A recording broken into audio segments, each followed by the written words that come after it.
Good morning students. आज हम लघु उत्तरीय प्रश्नों के बाद दीर्घ उत्तरीय प्रश्न करेंगे।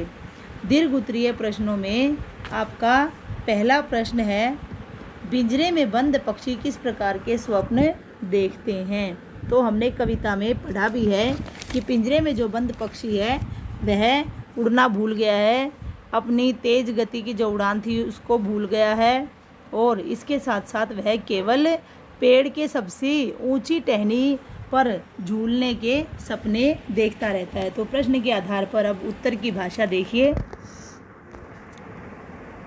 पिंजरे में बंद पक्षी अपनी उड़ान व तेज गति से उड़ना भूल गया है। अब वह सपनों में ही पेड़ की सबसे ऊंची डाली पर झूल रहे हैं, अर्थात सपनों में पेड़ों पर झूलना व उड़ना देख रहे हैं, असलियत में उड़ना भूल गए हैं।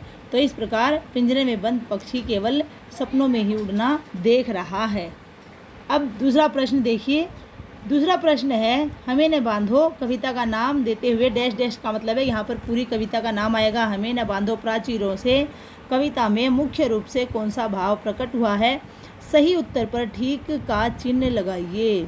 तो यहाँ पर पहला है, स्वतंत्रता की कामना इस कविता में बिल्कुल सही और मुख्य रूप से मुखर हुई है, तो पहला बिल्कुल सही होगा। दूसरा, कष्टों को आमंत्रण नहीं दिया गया है बल्कि कष्ट झेलने के लिए हम तैयार हैं।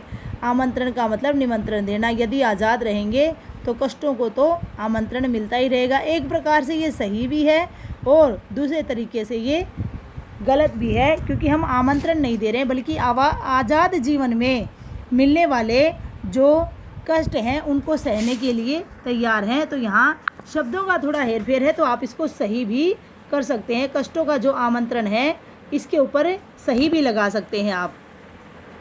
दूसरे में आपका राइट ऑप्शन रहेगा, ठीक है।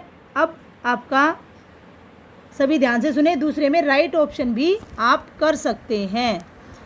तीसरा देखिए, तीसरे में आपका है विध्वंस की इच्छा। विध्वंस की इच्छा पक्षी की बिल्कुल भी नहीं है। चौथा है आपका परिवर्तन की आकांक्षा। परिवर्तन जरूर चाहता है, वह परतंत्र या गुलामी के जीवन की तुलना में आज़ाद जीवन को चाहता है। अंतिम है, नए भविष्य के स्वप्न वो नहीं देखता है, केवल आज़ाद जीवन ही चाहता है। तो इस प्रकार दूसरे प्रश्न में आपके 3 कविता के अनुसार सही हो सकते हैं। तो इस प्रकार हम दूसरे प्रश्न में 3 ऑप्शंस को सही कर सकते हैं। अब तीसरा प्रश्न देखिए आप। तीसरा जो प्रश्न है आपका, कहीं भली है कटुक निबोरी कनक कटोरी की मैदा से। इस पंक्ति में कटुक निबोरी और कनक कटोरी की मैदा का क्या अर्थ है और ये प्रतीक किसके लिए प्रयुक्त हुए हैं। तो हमने इन शब्दों का अर्थ पहले भी जाना था और अब प्रश्न के माध्यम से दोबारा जान लेते हैं कि यहाँ पर जो कटुक निबोरी है वो और कनक कटोरी की मैदा का प्रतीक क्या है। तो प्रस्तुत पंक्ति में कटुक निबोरी जो शब्द आया है वह स्वतंत्र या बंधन मुक्त जीवन के दुखों व कष्टों का प्रतीक है। तो वह दुखों और कष्टों के प्रतीक के रूप में आया है। और दूसरा जो कनक कटोरी की मैदा है वह पिंजरे में बंद या स्वतंत्र जीवन में मिलने वाले सुखों का प्रतीक है। तो इस प्रकार तीसरा प्रश्न जो है हमारा, इन दोनों शब्दों में ये किस प्रतीक के रूप में प्रयोग किए गए हैं वह बताया गया है।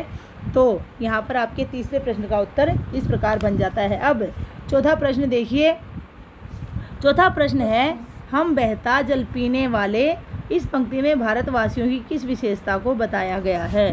तो यहाँ पर ये जो कविता है उसमें भारतवासियों की जो विशेषता है वह है कि वो आज़ाद और आज़ादी के जीवन को चाहते हैं। इसके साथ साथ यदि उन्हें कोई अभाव या कष्ट है तो वो उसे भी सहने को तैयार हैं। तो प्रश्न के अनुसार हमारे उत्तर की भाषा बनेगी, प्रस्तुत पंक्ति में भारतवासियों की अभावों व कष्टों में भी स्वतंत्र और उन्मुक्त रहने की विशेषता को बताया गया है, अर्थात वे आज़ाद रहना चाहते हैं। तो इस प्रकार आपके लिखित ये 4 प्रश्न हो जाते हैं। इसके बाद कल हम भाषा बोधन के प्रश्न करेंगे। आपको यही 4 प्रश्न लिखित के रूप में करने हैं। और आपका दिन शुभ हो। धन्यवाद।